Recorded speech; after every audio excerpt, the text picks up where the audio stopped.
Present perfect with ever, never and before. زمان present perfect برای بیان اعمالی استفاده میشه که در گذشته انجام شده اند اما تأثیرشون هنوز در حال حاضر حس میشه. در این زمان میتونیم از واژه‌های never, ever و before استفاده کنیم. ever برای بیان تجربه و کارهای که تا به حال انجام شده اند. معمولاً در سوالات یا جملات منفی استفاده میشه. For example, have you ever been to Paris?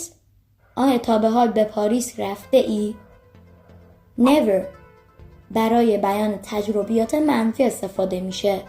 یعنی چیزی که هرگز انجام نشده. در جملات منفی استفاده میشه. Such as, I have never seen the ocean. من هرگز دریا رو ندیده ام. Before برای اشاره به این که عملی قبل از الان و در گذشته انجام شده و در جملات مثبت یا سوالی استفاده میشه. I have visited that place before. من قبلا به آنجا رفته ام.